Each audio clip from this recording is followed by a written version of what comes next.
Hello, আসসালামু আলাইকুম viewers, কেমন আছেন সবাই? আশা করি আলহামদুলিল্লাহ আপনারা সবাই ভালো আছেন। দেখেন, আমার পাখির বাচ্চাগুলো মোটামুটি অনেক বড় হয়ে গিয়েছে। বাবা পাখি তো মারা গিয়েছে, আপনাদেরকেও তো বলেছিলামই, দেখেছিলাম। আর এই যে আপনার এই যে পাখিগুলো, বাচ্চাগুলো আলহামদুলিল্লাহ পাক বুঝিয়ে গিয়েছে, তো মোটামুটি অনেক বড় হয়ে গিয়েছে। আর এই যে এটা ফিমেল পাখিটা, তার জন্য একটা মেল পাখি আবার কিনতে হবে। এখন থেকে কিনে নিই, তো বাচ্চাগুলো বড় হোক তারপরে জোড়া দিব। আপাতত এখন আর জোড়া দিব না, তাও ও একটু রেস্টে নিলে 1-1.5 মাস রেস্টে রাখার পর তারপরে জোড়া দিব। এর আগে কেউ জোড়া দিবেন না। পাখি বাচ্চা দেওয়ার 1 থেকে 1.5 মাস পর বা 2 মাস পর তারপর আপনারা জোড়া দিবেন, কারণ পাখিটা অসুস্থ থাকে তখন ঠিক হইতে একটু সময় লাগে।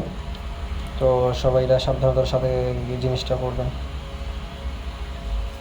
দেখেন বাচ্চাগুলো খুব সুন্দর হয়েছে।